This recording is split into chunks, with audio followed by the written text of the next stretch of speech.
the European Commission.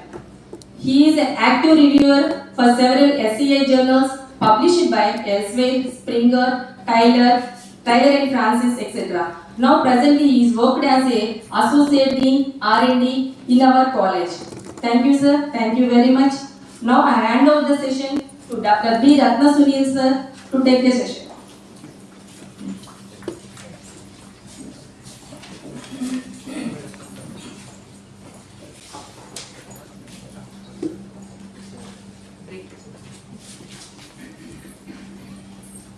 Thank you, madam, for giving introduction.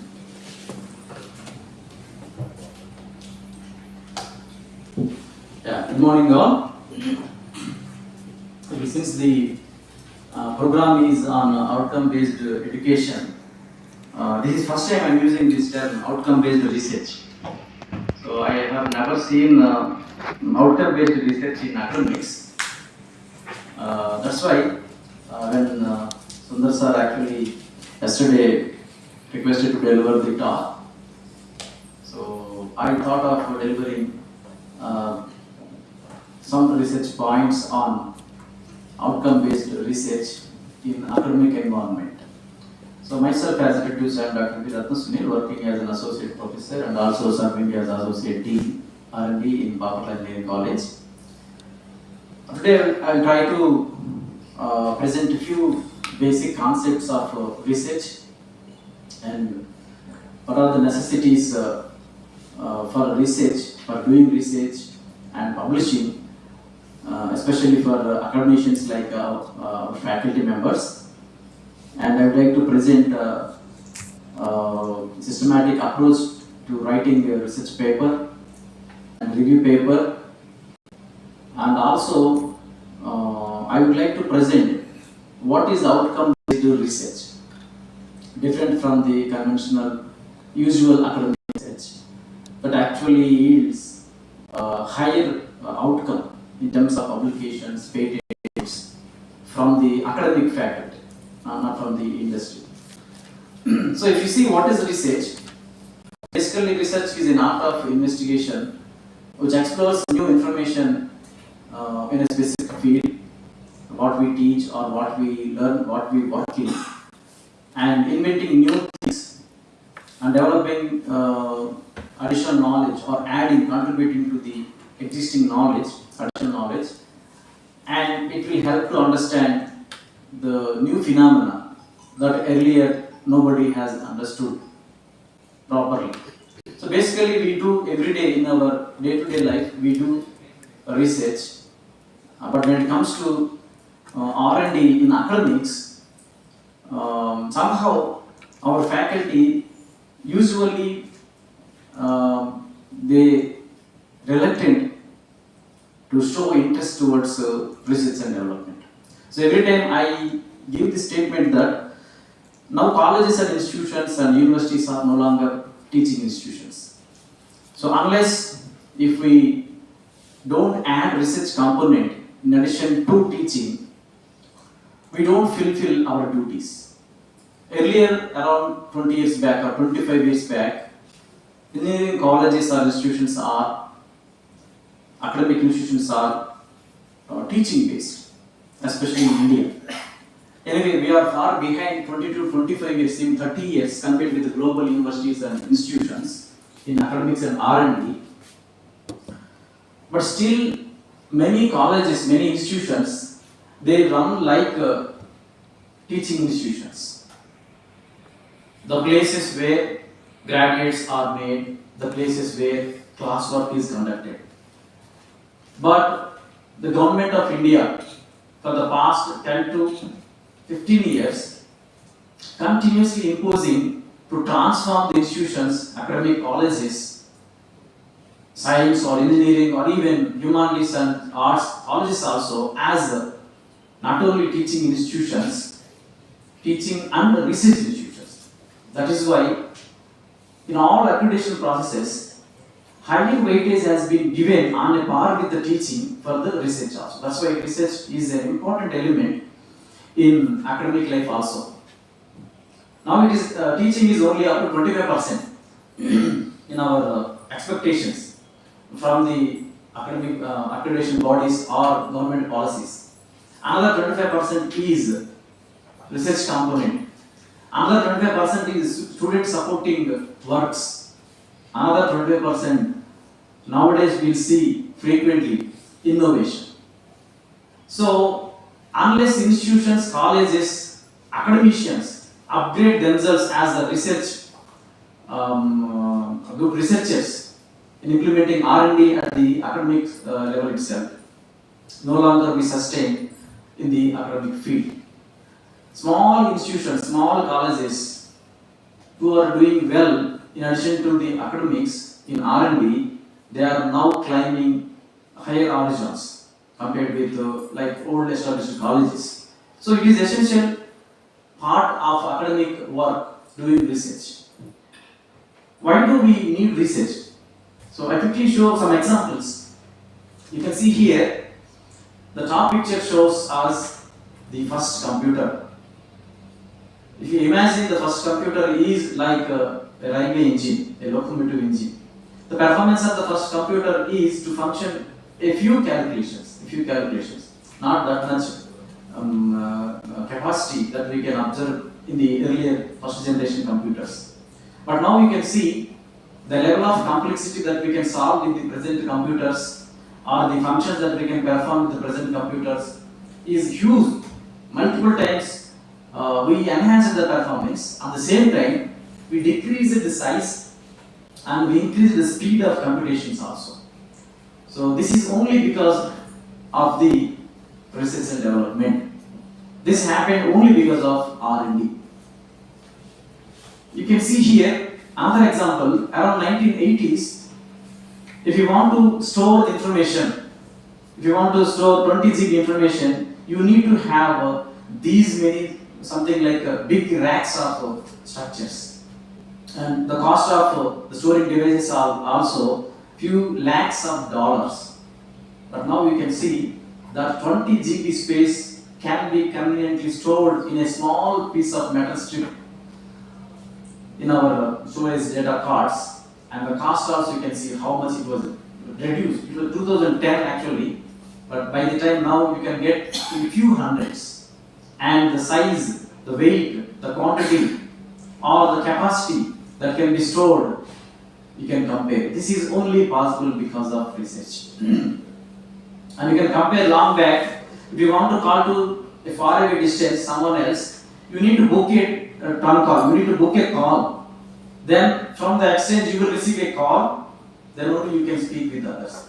But now you can dial from your phone conveniently. Not only just speaking or receiving messages, you can do multiple tasks in the same phone, in the same smartphone. That is the power of research. And I believe some of you sitting here, even some of our family members, some of our friends, certainly they might have gone to some trauma or some accident or any bone fractures, orthopedic issues. Earlier days, if you have any such orthopedic issue, usually we prefer to visit Puttur or Chittur somewhere where we use natural bamboo sticks to fix the fractured bone. That was the medical technology those days.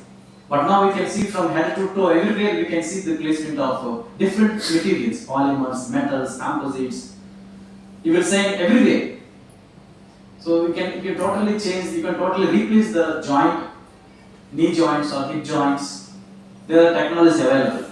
This is possible because of research, not just because of only academic teachings. And you can see, when it comes to another example, long back, all vehicles or machines are run by steam engines. So once the technology is developed to petrol engines or diesel engines, you can see now electric vehicles with high performance, high mileage, with low maintenance cost. This is because of research. That's why research is an important component in the development of a society. We cannot separate the research element from human lives. From centuries together, people are actively engaged in research and they are protecting their research rights also from the infringement with the other competitors, and they contribute to the development of the technology. And if you see, most of the top findings or most of the technological evolution or developments usually happen in collaboration with the academic institutions globally. But unfortunately in India, we see research component as an alien element in the academic environment. But if you see foreign universities, our top global universities, you will see universities themselves, they promote the product development from the R&D. In fact, some universities, they run the companies, they hold the percentage, they hold the stake in the companies because the technology was developed in the academic institutions in those universities. Unless such kind of academic environment is developed, the academic institutions, colleges, universities cannot contribute to the development of the country in science and technology. That's why now governments are like pouring thousands of crores of rupees to transform the colleges, institutions, universities as not only academic institutions, as R&D centers also, R&D institutions also. I have seen recently some proposal calls. They are giving 2 lakhs rupees for a simple idea.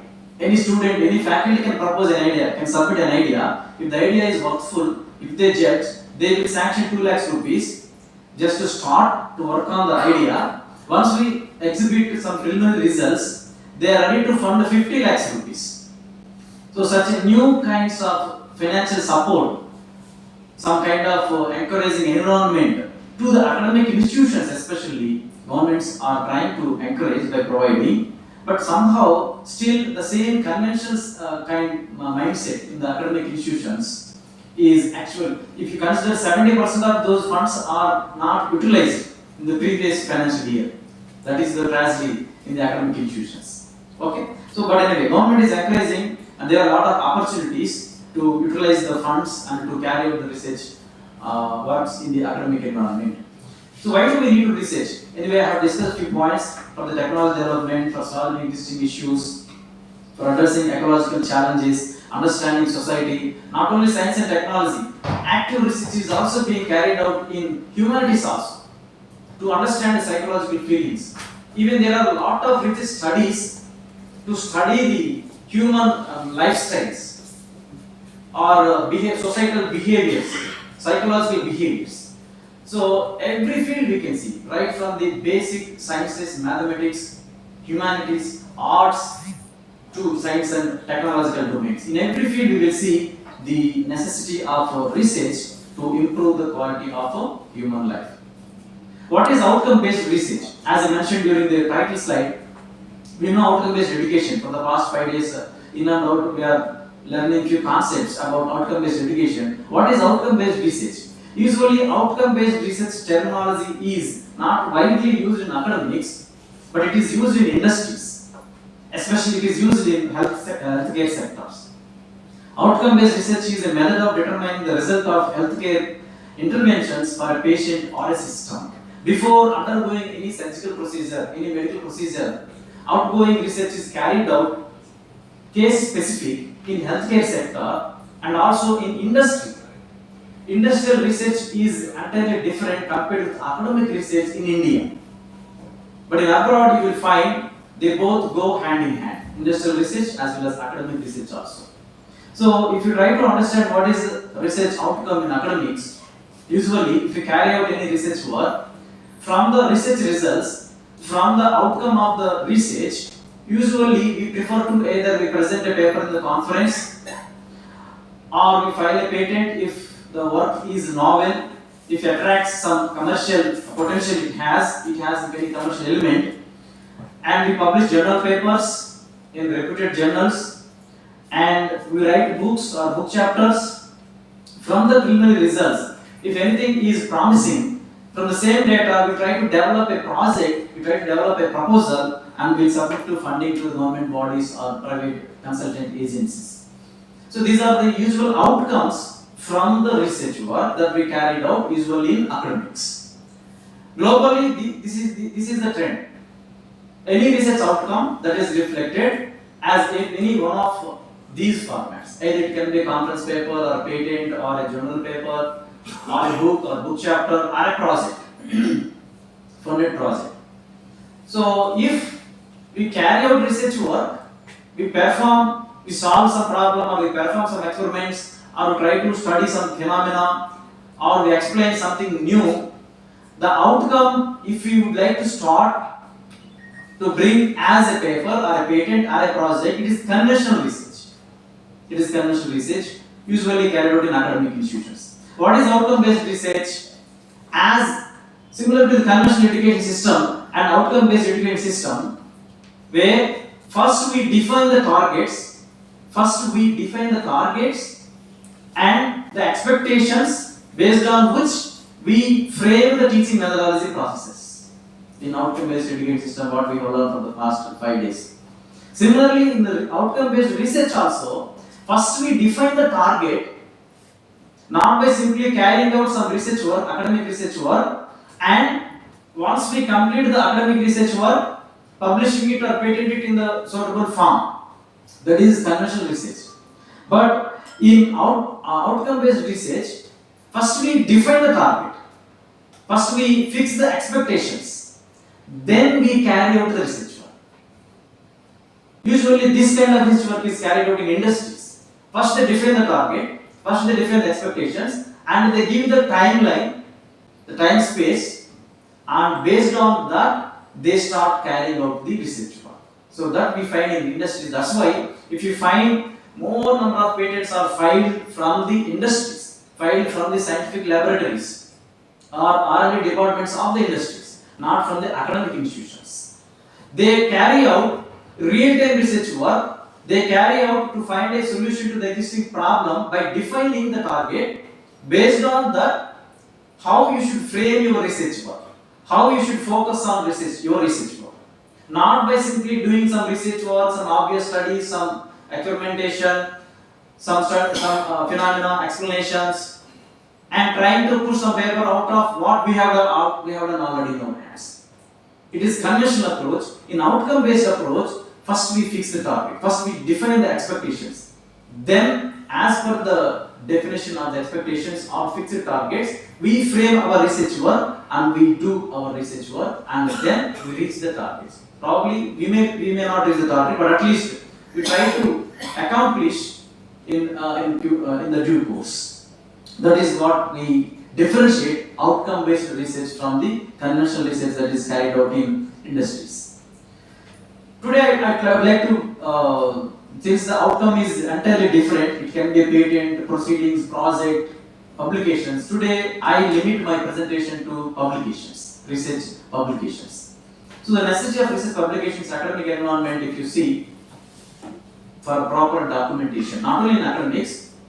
See, India has a great heritage of a lot of science and technology development in our ancient days. It is true. We have a beautiful, wonderful technology. Our ancestors knew that how to melt iron to produce iron that is rust-free. Centuries together, still the pillars are standing, witnessing the history. Those pillars, Ashoka pillars, Sarnath pillars, those are rust-free. People could not identify exact reasons till today. What is the composition? What is the process? Why this iron is not corroded? Such kind of examples we have many, but we miss somehow. If you go to medicine, there are a number of remedies, natural remedies, which were working excellent in olden days, in the previous history, but we don't know now. My grandfather knew one technique. If anybody has a pain, dental pain, he used to go to fields and he used to bring one small herb and he prepared something and he placed that herb at the teeth. Within a few seconds, the pain disappears like anything. Even no tablet can work like that. But we don't know what is the herb and what is the procedure. When we ask it, they won't tell. They say that if I tell the name of the herb, it won't work. That is how they preserve the secret. I asked many times my grandfather, he did it actually.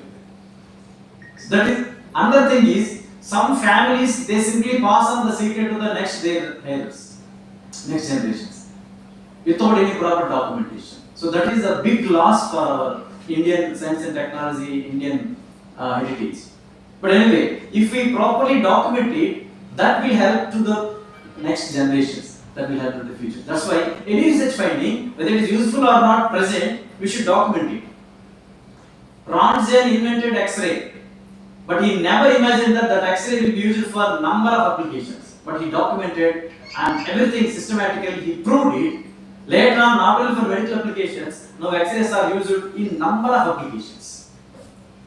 In detecting internal flaws, in identifying material properties, in identifying the metal phases to decide what kind of metal it is. We use X-rays extensively, left and right. But Röntgen, when he invented or when he discovered the phenomena of X-rays, he never imagined. But what one good thing he has done, he documented properly how to produce X-rays. That is how research publication is essential. When you are doing research, probably we think this data is nonsense, this data is not at all useful. But we have to document it. Nobody knows. One fine day, maybe this data will be helpful to develop some other technologies. So research publications is essential to documentation to preserve the information and maintain the state of the art. If we publish our research findings through the research publications, we try to maintain the state of the art, the current technology, the current state of the such particular field in research. And repeatability, if you document it properly, scientifically, some other person can repeat the same and he can get the same results and he can start working from there itself. He no need to start from the scratch again. So repeatability will be helpful, especially to reduce the cost, reduce the time, to increase the pace of the research outcome. And contributing to the existing knowledge, already existing knowledge, try to understand in a better way and source to solve other issues. While I was working on a particular problem, I don't know, this solution will lead to a better solution to another problem that is in another sector. We cannot confine our research to our own field. Maybe after a couple of years, maybe after 10 years, the same present technology developed for one purpose may fulfill the other purpose. So documentation and publishing is very crucial in R&D. And anyway, it reduces the time, energy and money for new research areas. For example, if I start a new area, if I start working on a new area, by following earlier published data, I can reduce my time, I can reduce my efforts, I can save some money, I can start from the point itself where it has been left over. And obviously in academics, we need career growth. Unless there is no publications, there are no importance given in academics. Unless there is no PhD, maybe in coming days we will come to see PhD is mandatory for in assistant professors also. Once everybody is having PhD, then in career promotion, then people give importance to people who are doing research and publishing. So anyway, obviously, if you are in academics, for career growth, essentially we need to publish. Where do we publish usually? I would like to give some information, some awareness, because there are a number of faculty, even they do not know where to publish. So out of my experience, my personal experience, by discussing with a number of scholars, number of PhD students, faculty also. One PhD student is doing PhD in CSE. He published 2 Scopus papers in 2 journals. In order to submit his thesis, he should show 2 Scopus papers. So now his criteria is fulfilled. By the time he is getting ready to submit the thesis, those 2 journals were removed from the Scopus database. Then his guide told him, those papers are not valid now. You have to publish another 2 papers. By the time you submit your thesis, the papers must be in Scopus database. Those 2 journals were removed from the Scopus database, and he was struggling to produce 2 more papers. Working in a private engineering college, doing academic works, accreditation works, parallelly doing research and publishing papers is not a small task for him. It's a wastage of 4 years of his work. Right? So, having awareness on publication platforms is also very important for especially academicians. It is always better to choose best publishers, global publishers, international reputed publishers.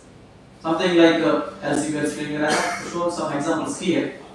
It is always best to choose good publishers. Probably you may get delayed 6 months or 1 year, but once your paper is published in such platforms, for lifelong 90% of the times for lifeline. There are cases, some journals retracted from these publishers also. But most of the cases, more than 90% of times, our paper is secure in the database. You don't need to worry about it. Especially from some publishers, once you push the paper, you forget about its indexing.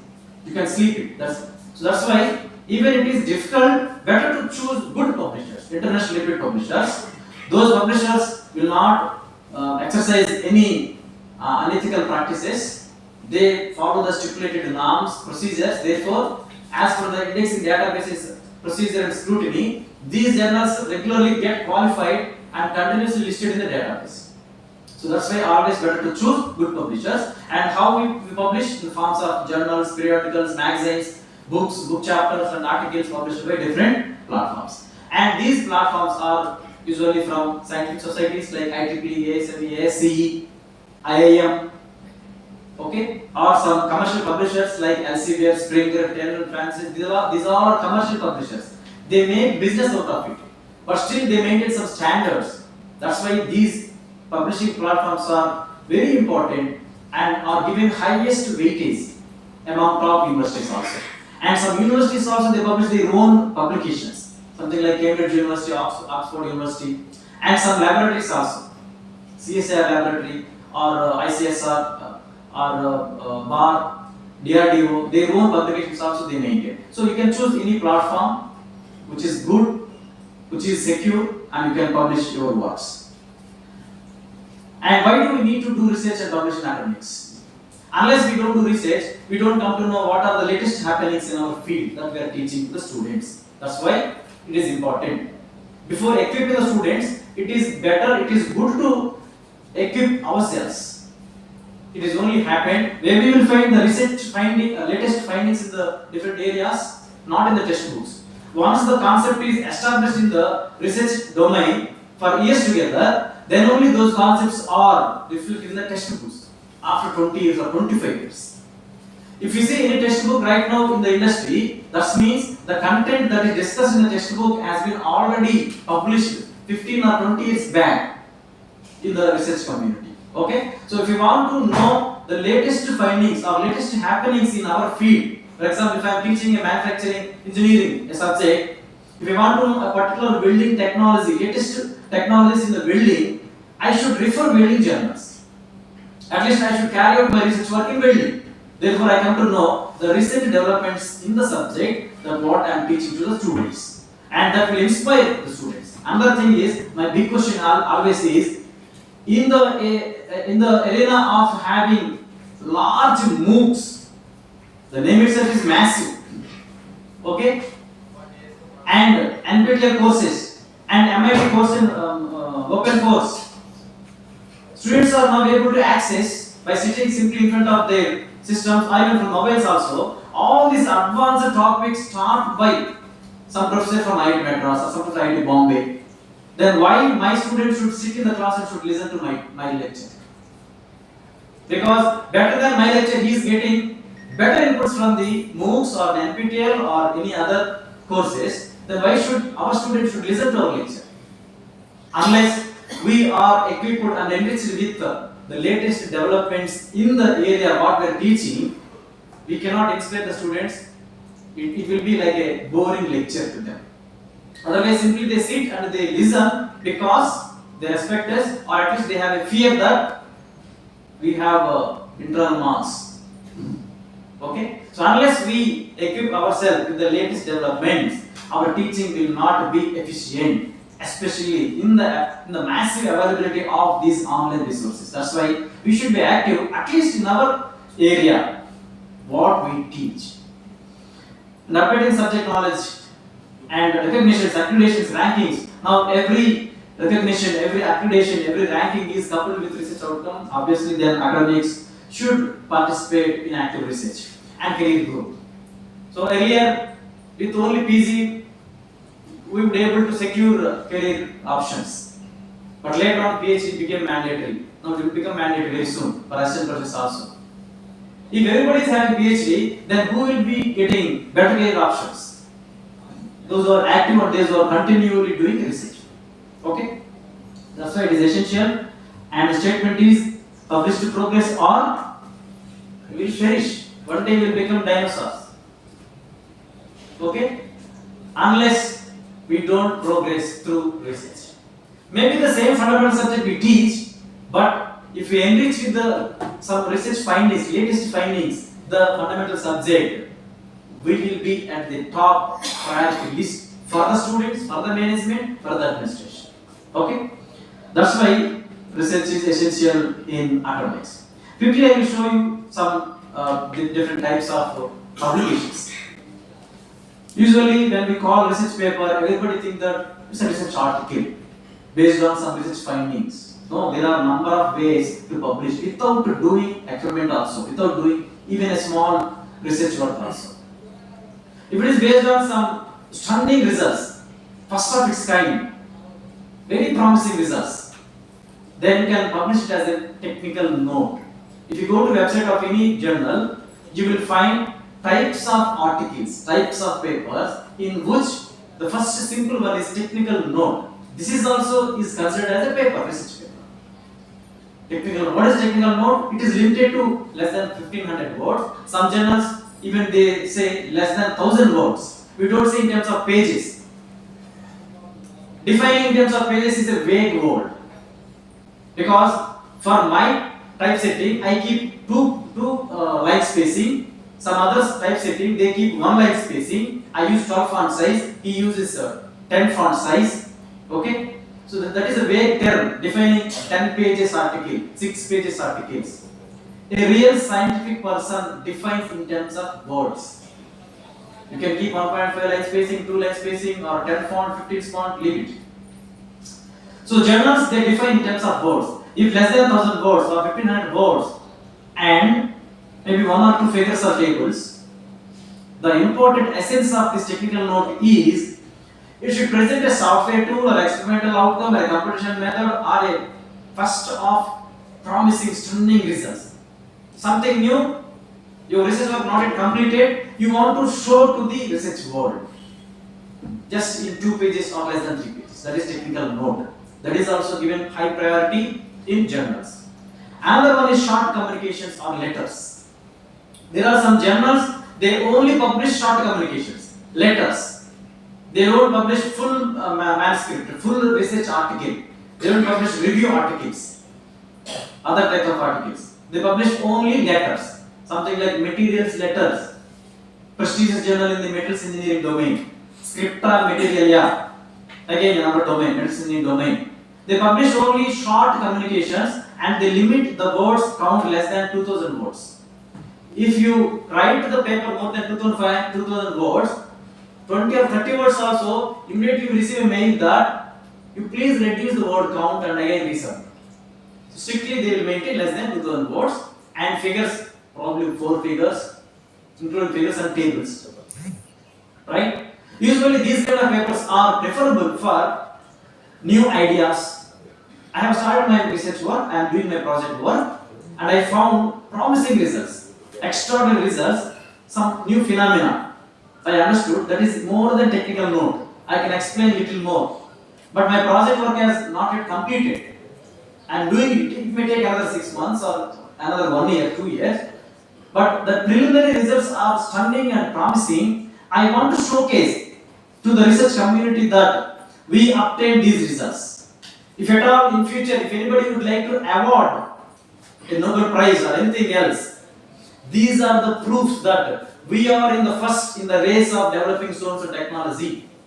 I don't need to wait for 1 year until my project is completed. During the initial stage of my project execution, I got preliminary results very promising, and then I would like to present that as a short communication. I would like to publish it as a short communication in the journal. So that usually less than 2000 words. And then comes the full article, research articles. So most of the journals they publish the third category. Full length articles or research articles. I have completed working on an objective. Once my objective is over, I summarize the entire results and I prepare a research article and I publish in the journal. Usually around 3000 words or more than 3000 words. And with number of figures, some journals they restrict the number of figures and tables also, but anyway, this is the full length articles, and fourth one is review article. So here, no research data is required. Any faculty can publish comfortably review articles every year, couple of good review articles in top SCA journals. Only thing is systematically you have to work. So basically review articles usually having more than 4,000 words. Actually, very recently we submitted one article, one paper. I tell you one simple example. That paper was more than 12,000 words. I myself has written. It took more than 3 months. We planned, outlined, and we worked out, myself and my colleague. And we submitted to one good journal, Scopus journal. They rejected it by saying that it is out of our scope. And then we submitted to another essay journal of one impact factor. They also, after reviewing, they rejected it. The reason is nowadays we are receiving lot of papers in this scope. We cannot accommodate your paper right now. They rejected. And then we modified the paper and we submitted to another top journal of 4 impact factor, essay journal. And after review, we received comments, minor comments, and they are ready to accept it. No experimental part, no results analysis, even a single graph or plot is not of our own. It's a review paper. It gives, if anybody reads this paper, for example, if any PhD scholar, MS scholar, or any faculty who is starting his research area in a particular area, in a particular problem, if you go through this paper, what we actually presenting, they no need to read 100 papers. If they properly read this review paper, they will come to know the state of the art of his problem. So that is the importance of review papers. It is something like a new book on a new arriving topic, live topic. That's why review papers are mostly cited. If any journal publishes a review paper, every scholar first they go to the review paper, and if they publish their first paper, obviously they cite this review paper. That's why review papers get more citations. That's why journals always welcome review papers. But writing review paper is not a small task. And not all review paper submissions are accepted. Okay? So this is fourth type of review article which can be published in academic environments. Usually it comprises summaries in specific topics, surveys, short reviews, long reviews, and current reviews which only summarize the last 5 years development. There is one journal, current developments in biomedical engineering. They only publishes last 2 years development. They expect only review papers, and that review papers must be based on the last 2 years development. For example, if I am writing a paper on developing cardiovascular stent for so-and-so patients, so this is my article, review article, and I should summarize, I should present the review that is published for the past 2 years. So that is their objective of the journal, and the journal is getting lot of citations because everybody is working in this area. Usually they read the current papers and obviously they cite these papers, and that journal will get lot of citations. So that is another important factor while selecting the journal or while selecting the area, selecting the paper to get accepted easily from the editor's mindset. Okay, that also I will discuss later in another point. Now we quickly move on to indexing, abstracting and indexing. So there are a lot of misconceptions. But anyway, by this time, now every college, every university is aware of abstracting and indexing. So in long back, the published data is maintained in somewhere in databases, and which can be referred, the other names, volumes, the issue, which, the details can be referred from the database. That is what abstracting and indexing services actually started. Later on, based on the quality and based on their strict measures to include or reject so-and-so journal in their database, some databases have become more popular, something like Web of Science, something like Scopus. 30-40 years back, nobody is bothered about indexing. If you observe, old PhDs were awarded based on simple conference proceedings. 15 years back, 20 years back, if you check Ahmedabad University PhDs, Nagadar University PhDs, you don't find SCA papers or Scopus papers from the PhD theses. They got PhDs only just from one conference presentation. Because those days the conference presentations are also that much quality. But later on, because of the introducing thousands of journals, publishing platforms, thousands of conferences every year. People had to find something to filter out what is quality and what is waste or obvious vague works. Then these abstracting and indexing databases played an important role. There are number of databases. Among them, only two databases are widely accepted by everybody globally. Those are Web of Science and Scopus. I hope you are aware of it. So basically, citation indexing is an ordered list of cited articles, each accompanied by a list of citing articles in the form of references. The citing article is identified as a source, and the cited articles are called as references, what we keep at the end of the paper. A form of citation index was first found in 12th century in Hebrew literature, Hebrew religious literature. This is not a new thing. In olden days, in literature for the first time we can see in Hebrew literature these citations, the concept of citations and indexing also. And later on it was widely known, and till today also it is used in legal framework from 18th century, citations.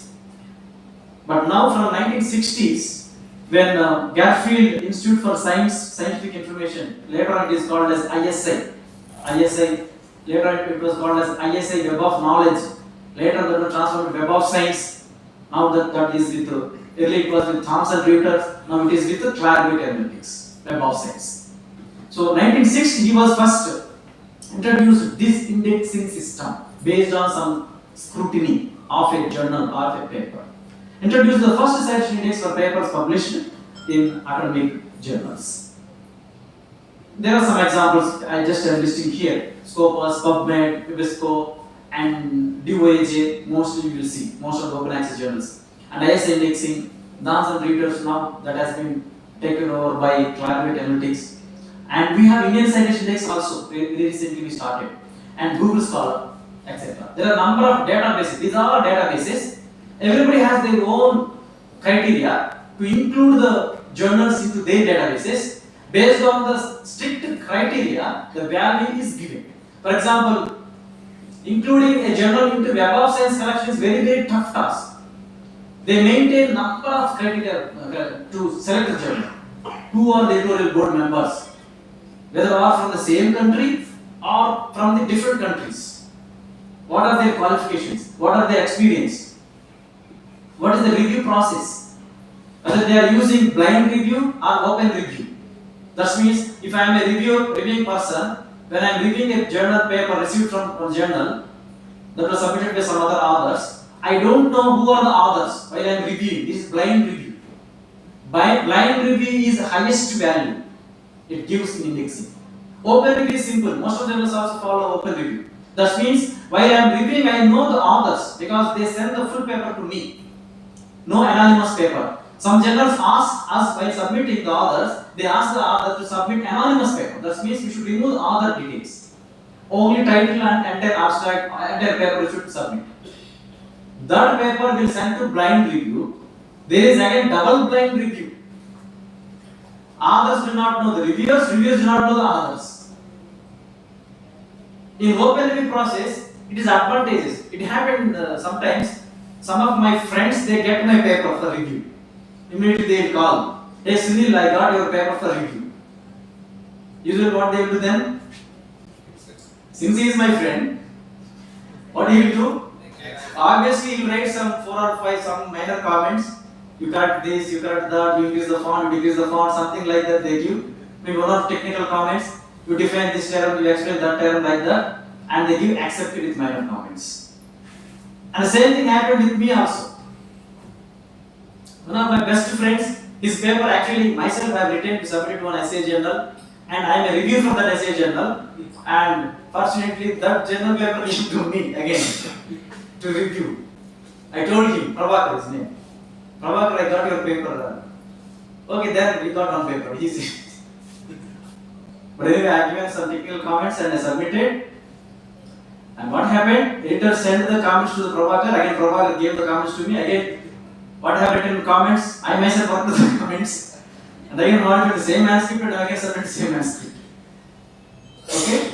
So it happened sometimes in open review process. In blind review process, this problem also can be removed. Because I don't know, unless if I write the paper, I don't know who's this paper.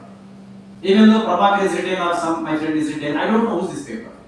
Unless if he tells, hey Sunil, I submitted one paper to some so journal, I mentioned your name as reviewer. If you receive my paper, this is my paper, I am sending you, you please help me. Unless if this kind of understandings happen, blind review bypasses these actually some process. Okay? So there are a number of procedures based on which the database will include the journal or remove the journal from the database. That's why Web of Science has a strict procedure to include into itself. It is not so easy in a journal with 10 years of experience in publishing. It is not easy to include in Web of Science, but it is relatively easy to be included in Scopus database because the stringent level is little lower for Scopus database compared with the Web of database. So there are different other databases also. They have their own system of including the journals in their indexing database. But globally, only two databases are widely known and widely accepted. Those are Web of Science and Scopus. Again, in Web of Science, there are three types of indexes. The first one is Science Citation Index (SCI). Another one is Science Citation Index Expanded (SCIE). Another one is ESI, Emerging Sources Citation Index. Okay. So, including in Web of Science is very difficult. Again, in the Web of Science, there is a standard journals, SCI journals. They are excellent. You will find Nature, Science, all these Nobel Prize laureates, they publish in such kind of journals. All they are listed in SCI journals, and there are some good journals also we can publish easily in all our domains. You can find good SCI journals where with little effort you can publish. It is not that much difficult. And later on, they revised the SCI journals list, master journals list, and they added additional journals, more than I think 8,000 journals I think, they are added, and now they have named it as SCI Expanded. It is SCI but expanded. That's why SCI or SCIE, both are having same weight, same value in research world. And the third one is having more or less Web of Science stringent procedure, they have got qualified, but they are not up to the SCI journal level. That's why they give in between another citation index. Recently only they are giving this citation. Earlier there was no such a called ESCA, Emerging Sources Citation Indexing. Earlier there was no such indexing. Very recently only they are giving for the past few years. Earlier simply we say Web of Science. It doesn't mean that all Web of Science journals are SCI journals. Right? You can see. But all SCI journals are by default Web of Science. Blindly you can say they are Web of Science if it is SCI. But if it is Web of Science, it doesn't mean that it should be SCI. Because there are other group of journals where without SCI. So such journals are really called as Web of Science, but now they have given a different name to indicate that group also, that is ESC, Emerging Sources Citation Indexing. But generally, journals which are listed in ESCI over a period of time, within 1 or 2, 3 years, slowly they will move to SCI. Citation Indexing Expanded. They will get into that list. That means they are about to get qualified. That's why one simple trick is, if you find any ESA journal, publishing in ESA journal is easy compared to the SCI journal. If you have a Scopus level paper, don't submit to Scopus level paper. You submit to ESCI journal paper, journal. Maybe by the time your review is completed and get accepted, that journal may be moved to SCA. Who knows? Maybe after 1 year, that journal may become SCA. At least you can claim that your journal is SCA. Okay? So it happened for us. We published a paper in Scopus journal. It is so visible, widely visible throughout all universities globally. That has moved from Scopus to ESCI. And again they increase the level of quality. Then it has moved from ESCI to SCI. And within the SCI, they give impact factor. We will see quickly what is impact factor also. Within the SCI, from around 1 impact factor, it has reached to 17 impact factor. 17 impact factor. It stood number 1 in our field, where we publish mostly our papers. So I have published papers right when it was in Scopus indexing, and also we published a paper when it reached to SCI with 17 impact factor also. starting from Scopus to 70 impact factor SCI, we published 8 papers in the same journal. Okay, so this is how they scrutinize within the Web of Science. You can choose starting with ESCI.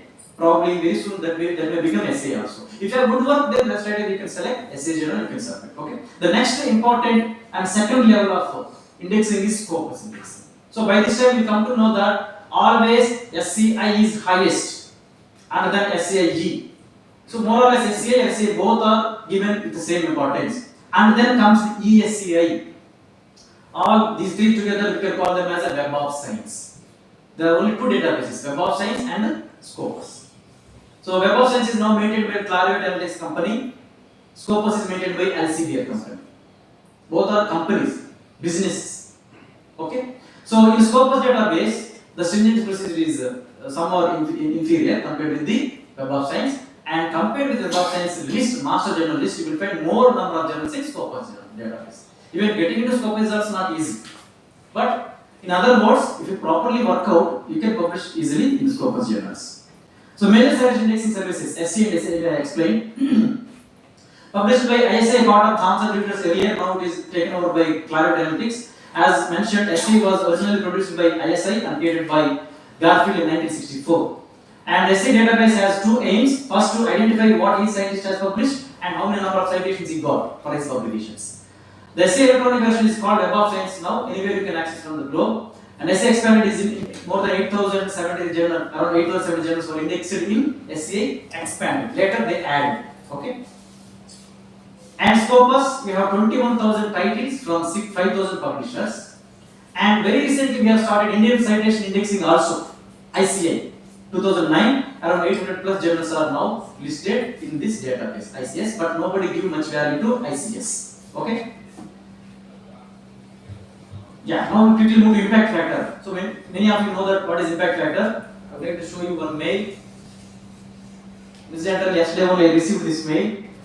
You might have also received such kind of mails. You can see red color. The journal has so and so X ISBN number with an impact factor of 6.03. 6.03 impact factor. Okay, but they publish within 1 day or 2 days. Any scrap you write and send, you mail. Even your assignment work that's submitted to any student in PDF format, you send it. The next day you receive a mail that your paper got accepted, pay 2,000 rupees or 1,500 rupees. Okay, but they claim that they have impact factor 6, 8. I received some mails, they have impact factor 14. These all are fake and predatory journals. Don't fall into their prey. Okay, unnecessarily your research data will be get wasted. Once that is available online, you cannot reuse that for genuine journals. That's why don't go to such journals. Simply delete if you receive that mail. Okay. So what is impact factor basically? The General Citation Report (JCR) provides quantitative tools for ranking, evaluating, categorizing, and comparing journals. Within the SCI journals, within the Web of Science journals, what journal is having good quality? That we can decide by checking the General Citation Report. This every year they release by giving some impact factor to each journal. Okay. So what is basically impact factor? You can see here a small formula, very easy to understand. The impact factor of a journal is calculated by dividing the number of current year citations to the source items published in the journal during the previous 2 years. And that means in the last 2 years, for example, if a journal publishes 1,000 papers, if last 2 years, if a journal publishes 1,000 papers, in the current year, if the same journal get some X number of citations, so you can calculate the impact factor by X by 1,000. Here you have the formula, simple formula. Age total citations 1992. That was an example they mentioned in the Clarivate website itself. You can refer. So B by C is the 1992 impact factor. 1992 year impact factor. That means based on the 1992 cites to articles published in 1991, last 2 years, and C is number of articles published in 1991. Total number of articles published in 1991 and the citations received for those papers in the current year. That means impact factor is calculated based on the last 2 years citations. Okay, so this impact factor, getting one impact factor itself is very good in SCI journals, not 6, 7, 10 impact factors. Okay, getting one impact factor is very good. It is well considered in the research community. Right, now quickly we will come back to the outcome based research as I explained in the beginning of my talk. I quickly move on. So regular academic research, we carry out research work and based on the results what we obtain, we push them as publications or patents or etc. Conference proceedings or books. We select targeted mode of research disclosure. But in outcome based research, usually we find in industrial research, first we fix the target. First I fix patent. I want to file a patent in developing so and so technology. Okay. Then what are the essential elements required to file a patent? I will work only with that focus on such elements. I want to publish a paper in materials letters, a short communication journal. Okay. What are the requirements to get accepted my paper in that journal? Then I go to the journal scope and I see recent papers they published and I come to know that what kind of papers they are giving importance and I work in that area. Okay, that is target based doing research work. It is very simple. It will bring huge outcome. One of my friends, he actually worked here also, Dr. D.V. Kondai garu. He left the institute last summer. Actually, during his PhD, he was working on development of magnetic bearing systems. Magnetic bearing systems for usually used in maglev trains or some other applications. Magnetic bearings. The total work is design, analysis. There are no journals to publish such kind of work. He was struggling more than 2 years to identify the journal. Any journal when you submit the paper, immediately they receive the mail that your paper is out of our scope. That is the problem with some areas. If you do research in robotics areas, okay, especially such kind of very dry areas, very narrow areas, getting a suitable journal itself is very difficult. Even you get a journal, getting the impact factor is also very difficult. Such journals you will see only less than one or maybe around 1 impact factor. But you see materials engineering or chemistry or polymers technology or biomedical engineering or tissue engineering or cancer research or environmental research. So these are the hot areas are throughout the globe widely carried out research projects in such areas you will find. Therefore, obviously the fraction of percentage of papers are submitted to these journals also very huge, high. That's why you will find 10 impact factor, 15 impact factor, 20 impact factors for such journals. Okay, so we cannot compare 1 impact factor of some robotic journal and 20 impact factor of some polymer science journal, and you cannot say this polymer science journal is so great. You should see the area also.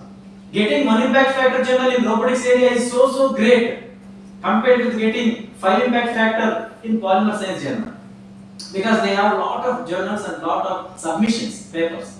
Okay, so fix the target. I want to publish in SCI journal. Okay, what is the journal? Select the journal first.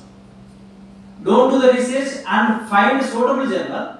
Identify the journal and find the suitable area and see what the editor is expecting. Now in our field, if you do conventional work and publish, it takes time.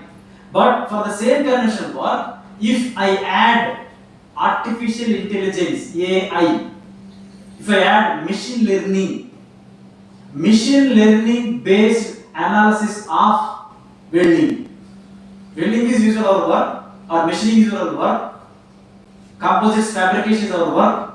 So if I add AI, using AI to analyze the performance or the failure of the structure, something like that. Using machine learning to understand the failure behavior of this structure. If you simply submit understanding the failure behavior of this structure, get rejected. Because there are thousands of papers in such domain, such area. But if you add using machine learning to understand the failure of the structure, this is a new topic, new area. Editors are actually looking for such areas. After all, every journal editor, this you should keep in mind as long as you are staying in academic research. That will help you for publications. Every journal editor, they always see that their journal should get high impact factor. That is their objective. Like how we see always that our students should get good package and placements. Like that. So every editor of the chief editor of the journal, editorial board, they always see that their journal should get high impact factor year by year. How the impact factor they get year by year?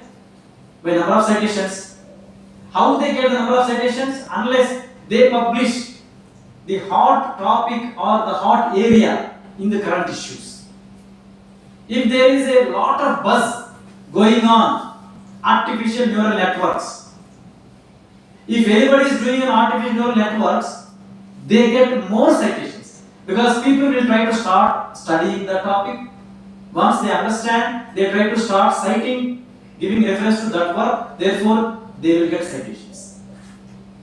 For example, if I am doing some research area in my own domain, if I submit the paper by thinking that my research area is so great, but maybe the journal is good, scope is fitting, exactly your paper is exactly as per scope of the journal, research findings are good, but editor is looking for different something else.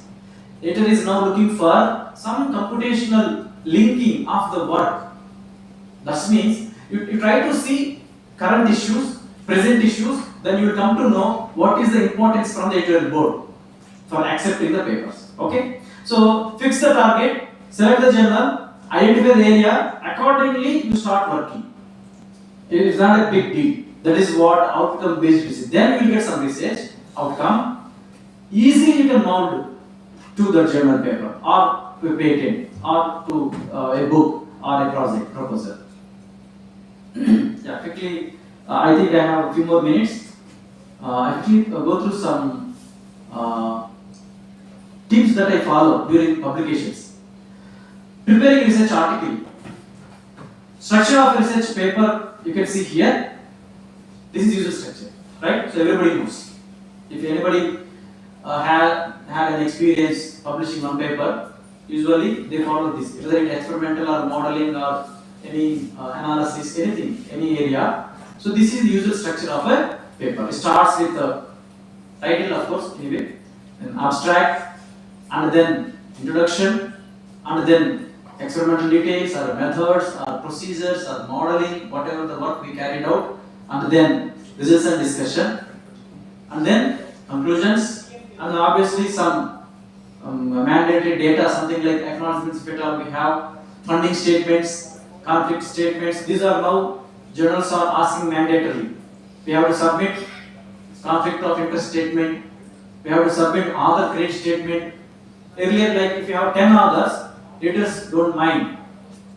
But now they are asking what is the contribution of each author. That is what author credit statement. At the end of the paper, we should mention Ratna Sunil, concept, project administration, writing, review, etc. And so on. So another my friend, project, data analysis, writing, review. Like that, there are number of other roles specified in the research community, especially when you go to Elsevier, you can find Scopus database. So all journals now slowly they are moving to author credit statement to avoid ghost publishing. Something like if I publish on the name of my friend, even he doesn't know his name is included in my work. Forget about that. This work is known. Even he doesn't know his name is included in my paper. Okay, to avoid that unethical practices, now they are asking other credit statements also. All this mandatory information we add at the end of the paper and then references. So this is usual conventional paper writing. Right? I hope if you write any paper, you also have followed the same procedure. You have in your hand some results. Based on that, you start writing abstract, introduction, medicine methods, expert details, lesson discussion, conclusions, mandatory data, essential data, and references. Okay? So earlier I used to write paper like this in the same structure. But later I changed the pattern, how I prepare the paper. That's why if I have data, I am not exaggerating myself. If you have a daily research data, I can finish writing one SCA paper within couple of days. There are instances I finished writing a paper in one day and submitting on the same night itself. Okay. So because this I learned years together. So this is how what I follow. First I get the results and I do analysis and I prepare the charts, plots, diagrams or tables, everything what I would like to explain from the results. First I solidly work out on my results and discussion presentation. Based on that, then I prepare my conclusions. What I would like to tell from my work. First I prepare results and discussion. No abstract, no title. Title also I don't mind.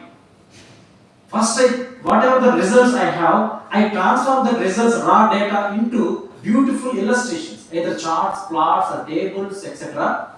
And I analyze and I discuss those points, 3 or 4 paragraphs based on each diagram, for each diagram. And once my discussion part is over, presentation of my results, then I propose my conclusions based on these results. I propose my conclusions. Then I move on to present what I have done to get these results and conclusions. Experimental details, there I will provide. That means the structure is same. The structure is same. But sequence of working, the steps. The structure will be the same always. Starts with title, abstract, and then introduction, a brief story behind the work, and experimental details, procedures, results and discussion, conclusion. The structure is same. But the way of sequencing, the steps that I follow. First I work out on results and discussion and conclusions and then experimental procedures. And then now I build the story. Introduction is nothing but a small story. You tell the story to the reader.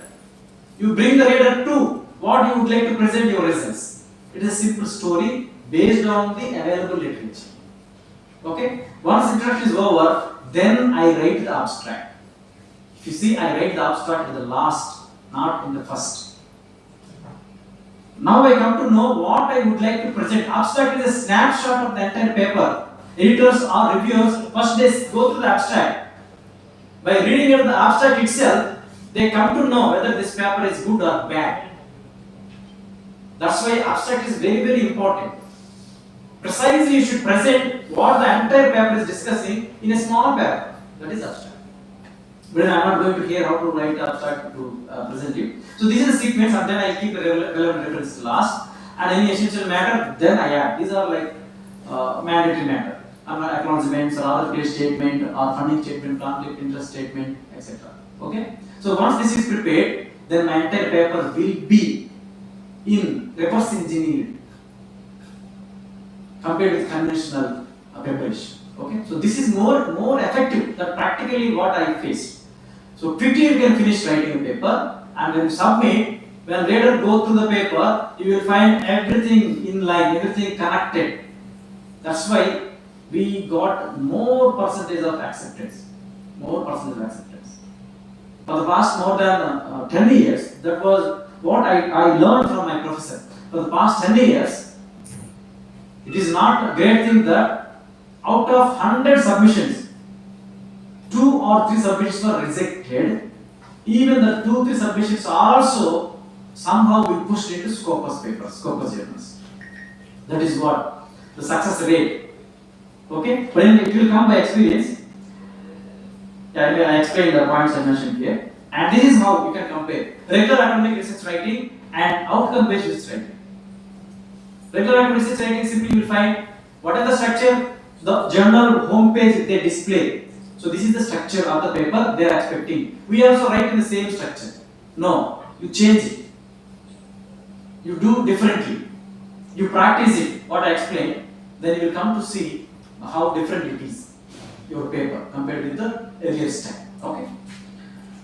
Yeah, guidelines to prepare quality research papers. So we will move on. Select an appropriate journal. Select a good journal is important. It will save your time. You check the scope of the journal first and editor interest. I explained already. Editors always change time to time their mind. Even though the scope is fixed, the scope is defined in the journal website, but time to time editors they change their priorities. So that's why you see couple of papers or 3-4 papers or 3-4 volumes in the latest issues. Then you will come to know what editors are expecting. Based on that, you fix the journal. Okay? And present trends. You just check present trends. Is it possible to add present trend to with your work?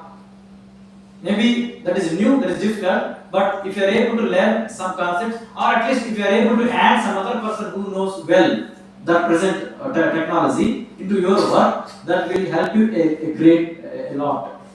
You give him a co-authorship, okay, and prepare a good covering letter. So a good covering letter is very important when you are submitting to any journal. And it doesn't mean that you should work out rigorously on developing a covering letter. I'll show you one covering letter. This is my covering letter for the past 10 years. Same covering letter, except the title is changed, the journal name is changed. That's it. Okay? You don't work much time on the covering letter. Covering letter is very important. But once you fix one good covering letter, use it same again and again, a number of journals. Only thing you change the title, change the journal name. What are the important elements we should present in the covering letter? Dear editor, this is my paper title. We are submitting to either review or short communication or research article. Just mention it. We were to submit our paper title so and so as a research article to so and so journal. Then one statement about our work. What is new? What is novel in our work? So that editor should feel, oh, the paper is good paper, we should send it for review. You mentioned there, in this paper, we are presenting a new approach in studying failure mechanism of the structure using so and so algorithm. That's it. That will attract the editor. He won't go through entire paper. Quickly he will go through the paper within 1 or 2 minutes. You see whether the results are quantity, quality, everything is fine. Then he will send it to the reviewers. And then there are some common statements which mentioned in the cover letter. Those are: this paper is submitted to only this journal. We are not submitting to simultaneously multiple journals. This is what editors expect from us. So there are some scholars, they submit one paper to this journal, at the same time the same paper submit to another journal, like that. We are living in AI world. Earlier it was okay, but now it is too difficult. Publishing companies, they come to know simultaneous publications. They block you from further publications. If it happened, they block your institute also. If they block us, it's okay, no problem. But if they block our institute also, there are cases where because of these, professors have not done, their students have done unknowingly. Because of these unethical practices in publishing, they have to explain to the director, indeed they have to submit to the government of India also, explanation.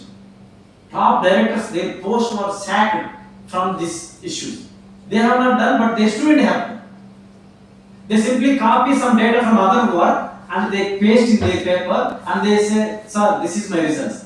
Poor professor, he believes the student and they submit the paper and they will get accepted. Once that is accepted, online, some other journal, they will find the same data is already published in some other journal, and the journal retract that paper, withdraw that paper, and they will inform to the guide and also his institute. It is a big issue now, so we must be very careful.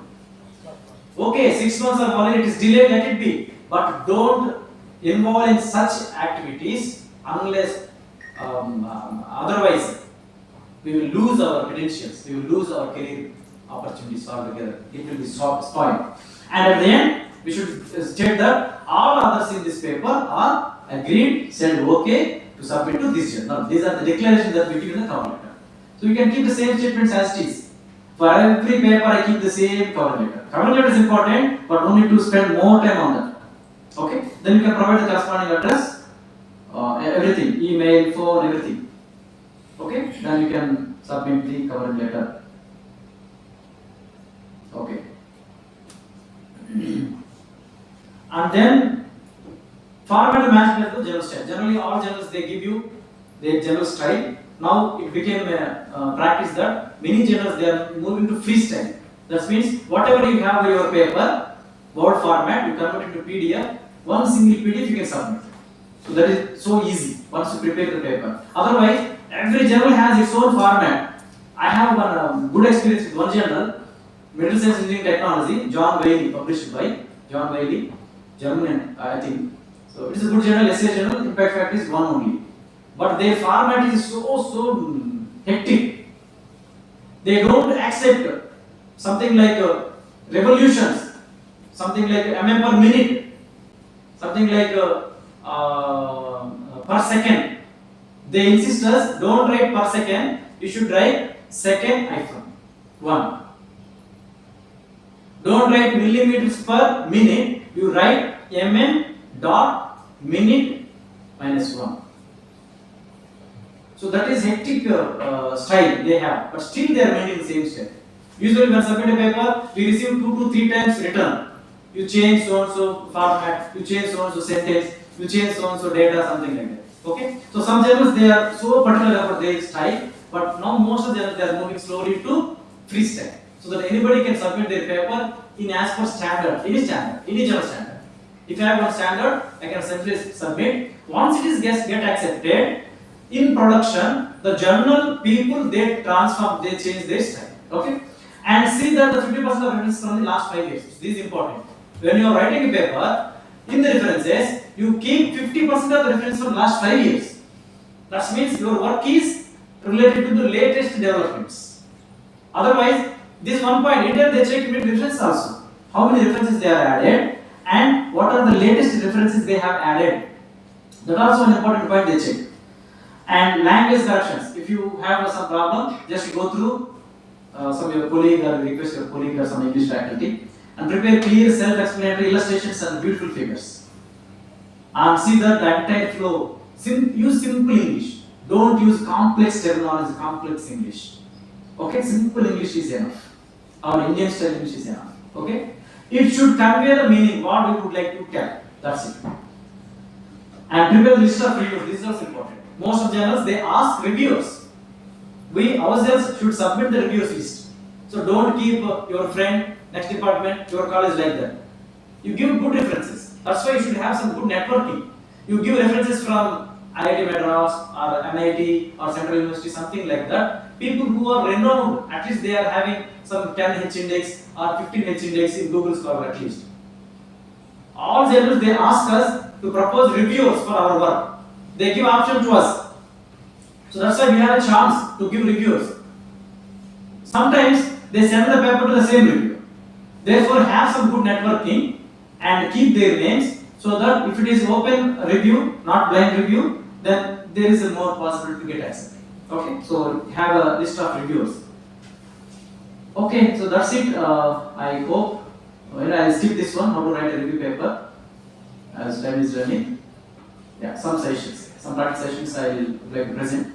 Don't waste your valuable work by publishing fake, predatory and clone journals. What is a clone journal?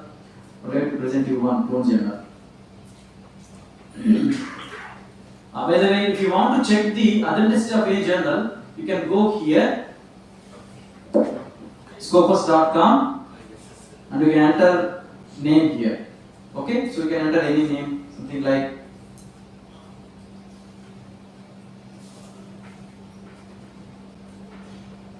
let us title, you find sources,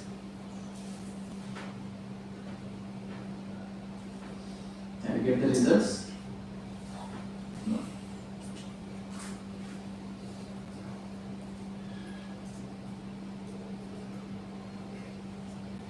Material letters. Yeah, you can check this. You will get like this once you search the journal. Now, if you want to search whether that is indexed in Scopus or not, no need to worry. Just go to scopus.com and there you will find journal finding column. You can click on that by typing title and name. You will get this one. You will see here from 2019 to present. So this middle letter sex journal is indexed in Scopus from 2019 to present. Okay. If you move a little more. Actually, they will display the website also here. Source also they will display here. But anyway, one more example I will show you. This is the Journal of University of Shanghai of Science and Technology. Actually, this is Scopus journal. This is good journal, genuine journal. I will show you one more journal. What is this journal? Journal of University of Shanghai for Science and Technology. You can see here. with the same ISBN number. They are claiming that, see here you can see the same thing we will check in Scopus.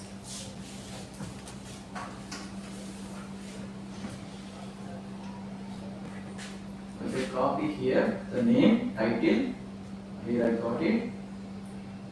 So this is the, where is that? Yeah.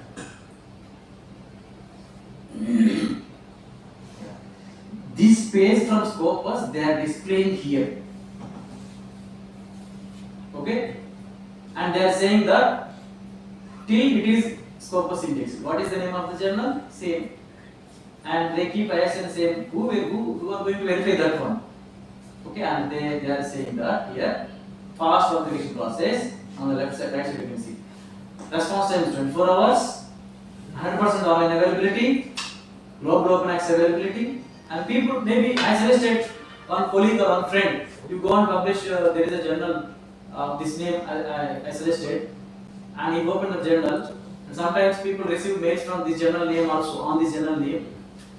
And unknowingly they think that this is the home page. They simply type in Google and they get this page, and they see that there is a Scopus source data presented here. It is indexed in Scopus. They believe and simply they submit here.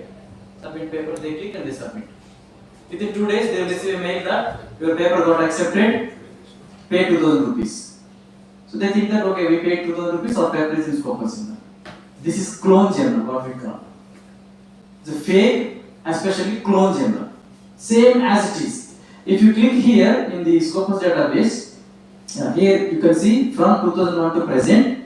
Here you will see the source home page also. If you click the source home page here, it will take to a different page, different home page. I opened here. Yeah, this is the actual. Translated to English. Now, this is the actual home page of that journal, but this is a clone journal, fake journal. So such kind of journals are widely available online. Okay, you must be very careful. And if you want to check in Web of Science also, simply go to masterjournalist.clarivate.com, mjl.clarivate.com, or Google, just Google Web of Science journalist, just Google, you will get first link itself. You can enter here, whatever the name if you would like to enter.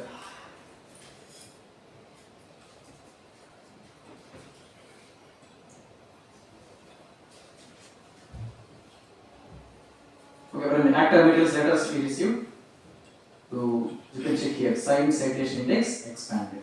The source, who is the publisher, what is the ISSN number, whether it is SCI or ESCA, that indication also it gives. Okay. And view profile page, if you click here, simply you will go to this page. Here you can see journal website. You can see here journal website and visit site. And straight away that will lead you to the journal home page. Here you can submit. Okay, without any hesitation, here you can submit. So whenever, if you have a doubt, if you know the journal, that's good. You go directly go to the website and submit. If you have a doubt, just simply 1 minute. If it is Scopus journal, type in Scopus source list, get the home page there, submit there. If you have a Web of Science journal, if you know about the journal, simply go to this just one step. Enter the name of the journal, click it, you will get the website home page of the journal, click there, directly you will go to the journal home page, official journal page, so that you can escape these clone journals. There are number of scholars who actually suffered a lot by publishing into these clone journals. Until they come to the submission level, even they could not realize that their paper was published in a fake and clone journal. Right? So this is how we can use Scopus and Web of Science database. Yeah, I will move on to next presentation. And we must know good journals list in our field. As we are doing research, as we are aiming for publications, at least we should know. I have more than 75 journal list Excel file with me online. Every time that I update, indexing, impact factor, it's link, website link that I maintain based on my results, my work. I select one of the journal and I submit. So you should know, at least you should have some number, 5 or 10 journals, frequently, what kind of journals you study, at least those journals. So you can choose one journal from your list and search for Scope Web of Science database to verify the journal, as I showed now. And do not underestimate our results. This is one important point. Let the editor or reviewer judge the quality of our work. Sometimes what happens, we do some work and we think that this is obvious work. There is no great deal in this work. The results are obvious results, not that much important. That we ourselves judge the data, judge the research work, and we don't do anything, simply we keep it on our laptop. That happened with me for 2 years, more than 2 years. We have done something, a small work, innovative work, in 2014, in template use we do. Very good results we received. In 2016 only we published. Till 2 years it was there in my laptop. I never considered that as important data. But one point I thought, why should we judge about our work? Let the editors and the reviewers judge the work. There is no use simply keeping the data in my laptop. Let us write a paper and throw to the editor office. Let them take a decision whether it is good work or obvious or waste work. Then we prepared a paper and we submitted to the journal. When I was in IIT Madras, in my doctoral committee there was a member, Dr. N. Ravikumar. Now he was HOD also. No, he is again professor. He is not HOD now. He has done as HOD also, Madras department. So in a canteen, in an evening in the canteen, one day we were having tea and he came to me and he very happily he told me, Sunil, I got a paper accepted in a journal, so-and-so journal. It is my life dream that when I submit a paper to the journal office, editorial office, I should get accepted my paper without any revision, as it is. So that was my life dream, Sunil. So today I received a mail from the editor of the journal that my paper got accepted as it is without any revision or without any changes.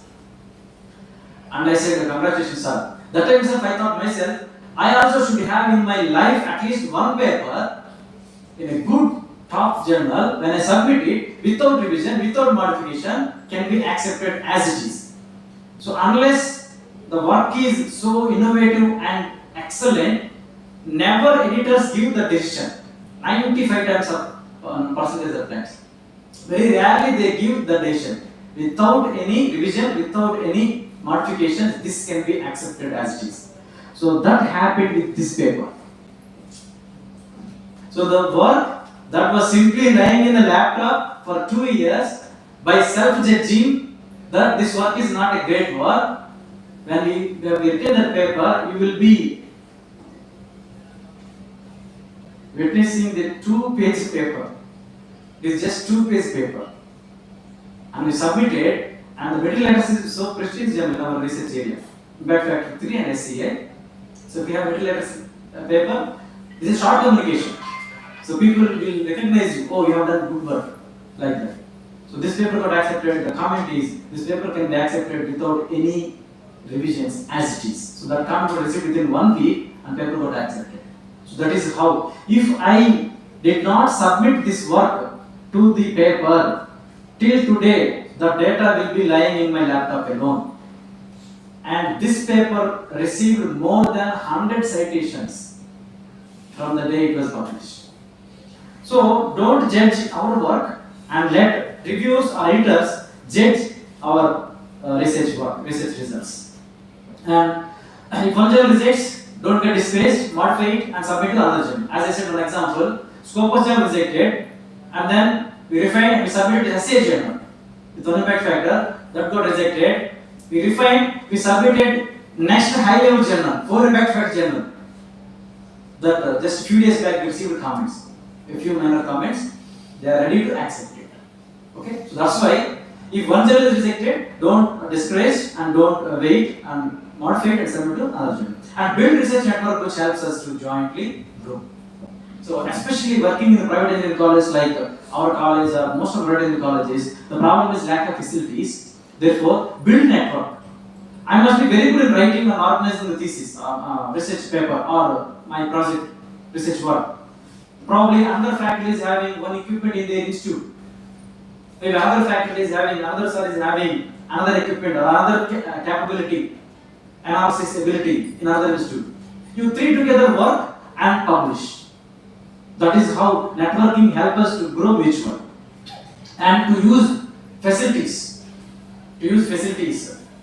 Optimum. Okay, so with this, I'll wind up my presentation.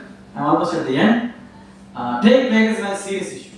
Now you might have seen the recent university notification also. If the faculty is found plagiarized material used in thesis or publications, not only now, even after selection also, even after 10 years of service also, if he is found guilty of plagiarism, he will be removed from the services. That is a clause mentioned in the notification, recent notification. Not only this, every use notification they are mentioning now. So if at all, if I publish a paper now, after 5 years I got recruited in a university, even after 10 years, if today's paper is found that I have done some plagiarism, then UGC has clearly mentioned that university will have a full right to terminate his services. So that is the serious problem with plagiarism. So don't take plagiarism light. You can use plagiarism tools, plagiarism reducing tools, or if you are able to, you can do on your own. But try to see that don't give chance to plagiarism or any unethical practice in research. Okay. So with this, I close the presentation and thank you very much for your patience listening. And I thank the organizers, especially Sundar sir, for giving this opportunity, and the administration and the Bapudu Engineering College, and all participants. Thank you very much. If you have any questions, you please. Can you narrate the H-index? H-index, sir. So basically, H-index is defined as a number of citations having a number of papers, or a number of papers having a number of citations. For example, if you have 100 papers, right? Among 100 papers, I have 10 papers. These 10 papers have at least 10 citations, minimum 10 citations. Or else, I have 12 papers, at least 12 paper, each paper has 12 citations. Okay? So that means my H-index is 24. That means I have minimum 24 papers, at least each paper has 24 citations. Yes, actually, fake practice is there in my class. Suppose I have some papers are there. I ask the students to be cited. So that my H-index will be general. Yeah, that is also having, but not only that, there are other factors also. People, they see not only H-index, they see the number of citations to each paper, other factors also. And whether it is the first order, corresponding order, what is the journal, what is the impact factor of journal, all they see. And there are some unethical practice also we see number of times when a reviewer gives comments to my paper. Sometimes even you also witness the same. Sometimes we get a comment that you please cite the following papers. All 5-6 papers are of that reviewer. That means he is getting 5 or 6 citations for his paper. Okay, so that is unethical practice actually. We no need to mention those papers, we no need to include those papers, straight away we can write the editor. So these papers are irrelevant, hence we are not including. The same thing happened earlier paper also for me. Our work is different. Okay, at least if the work is similar, there is nothing left you can add. But our work is different, these papers are totally different. He is asking us to include these papers also in your discussion.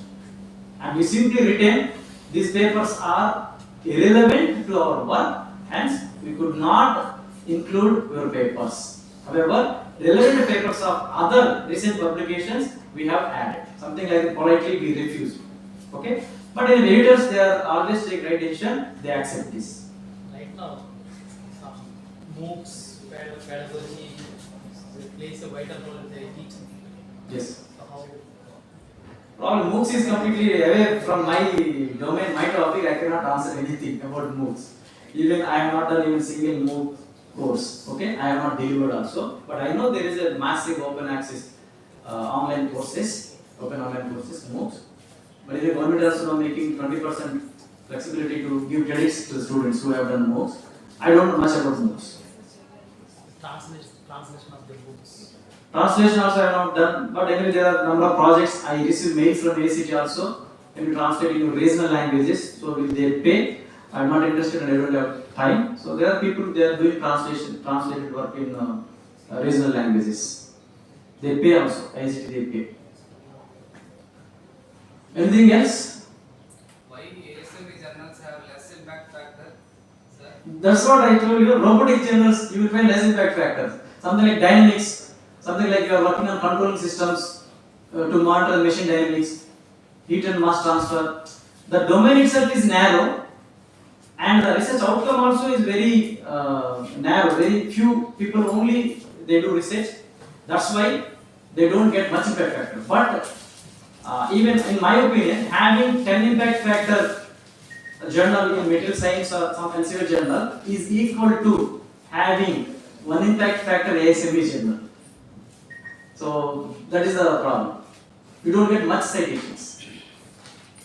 Also, not taking Cymago ranking Q1, Q2, Q3 Yes. are also very low for the ASM. Yeah. Actually, this each organization they give a separate mechanism to define the quality of the journals, but it doesn't mean that since it is not included, it is not good journal. The name itself, ASM name itself is a it's like giant. So getting one paper into ASM is a really good recognition, even though it is not in Q1 list. So that's why not always people give importance to H index. Not always people give importance to impact factor. Publisher. Okay? So they give the name to the society or they give name to the journal, right? Irrespective of impact factor, H index or platform, publishing platform. That depends on case to case. Yeah. Anything else?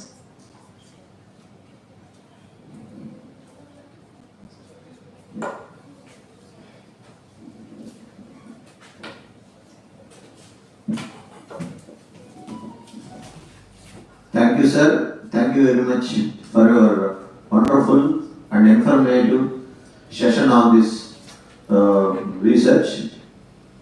And now it's the time to felicitate our research person today. For this, I would like to invite our convener IQAC and coordinator of this Atal AICTE 6-day national level FTP program, Dr. P. Sundar Kumar garu. I request Dr. P. Sundar Kumar garu to address the gathering. First of all, thank you, Dr. Ratna Sunil. He is Associate Dean R&D in our Bapatla Engineering College. So really very happy such a personality in Bapatla Engineering College, and as well as today they handle the subject is the most efficient in that area. He is a person that just like a printing press. His guide, he says that IIT, he said that is a printing press. I know by knowledge, as for in other place, surrounding the most university, nobody can produce the 12 SCA papers a year. We could not find. He is a person. He produced so many papers, more than impact factor 17 impact factor. Such a personality. So he's a great person really. We could not find in such type of institutes. So he's published more than 100 papers. SCA papers and commerce papers. And how many patents exactly I don't know. 19 patents. 19 patents in Ratna Sunil. So such a personality. So really, once again, I appreciate Ratna Sunil garu. A very short time, yesterday actually, Ramji garu handling the session for today. He suddenly get some health problem. I got I received the message in the night. For that time, I contact to Ratna Sunil. Very short time, he accepted our invitation and handled the today's session. Thank you once again, Ratna Sunil garu. Now,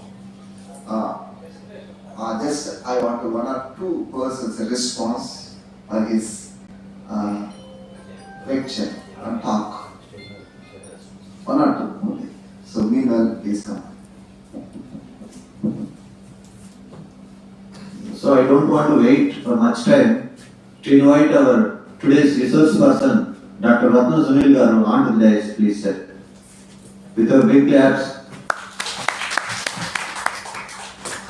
And I request all the IQAC team members to come. One or two members response, please. Please give it. This time, matter. Time. Yes, sir. Due to the time shortage, I would like to give you a brief note about the students' talk. So I really appreciate such a dynamic person in your college. I closely know the Andhra University registrar and as well as the vice chancellor's regime with me. I studied very well, but no one has the impact factors, the papers like Sunil. None other than the Sunil. So he's I don't know with this age group, he's the number one in India with a high impact factors papers. So I really appreciate him, and also I never come across such a dynamic people in this college, but in India, I think very rare people are there. So even he's internationally figured out. So your college is a very great personality in our midst. So better to use him and try to get more papers personally. Thank you once again. Thank you, sir. God bless you. God will abundantly give you more and more papers in the days to come. Thank you. Yeah, any other responses, please, participants? Thank you, sir, for giving wonderful speech on research papers. I learned many things about the session. Thank you once again. Thank you, sir.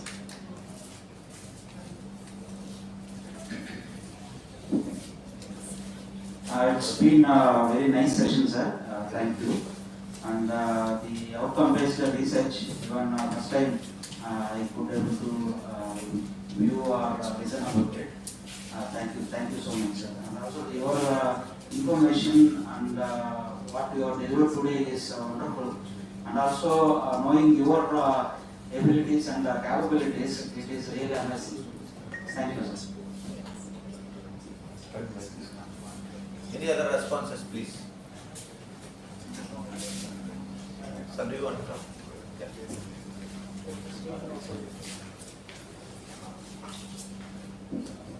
Good morning, Bhagana. Dr. Ratna Sunil Garu, as I heard after your delivery, Sundar Garu was mentioning that you are printing press and your work has proven it. I really appreciate you for the wonderful insights that you have given through your presentation. And I hope these kind of sessions at Bapatla might be happening with the students and also the upcoming research aspirants. And hopefully the institute would produce many more followers of you. Maybe personally we would also like to have this admiration continued and association continued. I'll take your details from Sundar Garu with your permission. We'll be in touch with you. Thank you.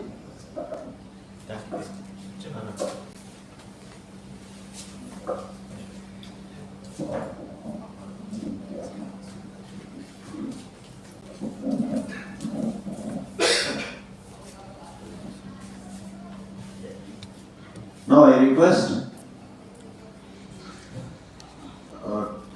Dr. Apparao Garu, HOD EC, Dean Academics, Space Institute of Technology, to come on to the dais. Please, sir, come on to the dais.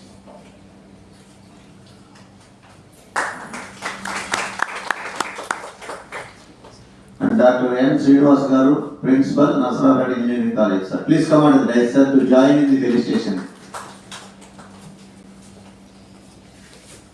And Dr. G. Pratibha, HOD, EC Department, ANU College of Engineering. Madam, please come on to the dais. Let's invite her with a big clap, sir.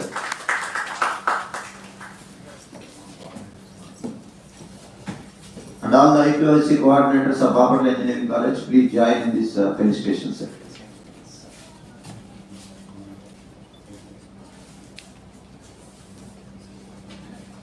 I request Dr. Kumar Garu, Principal, St. Mary's Engineering College, please come on to the dais, sir.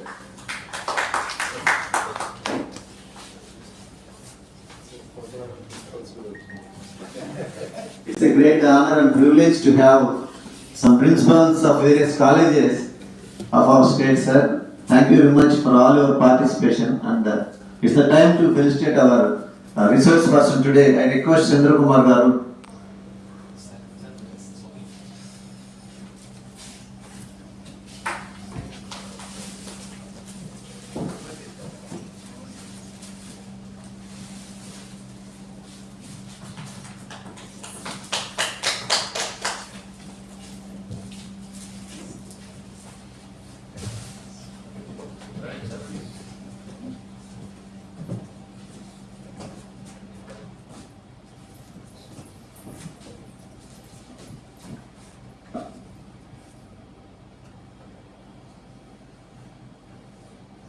Thank you, sir. Thank you very much. Sir, snacks and tea arranged outside.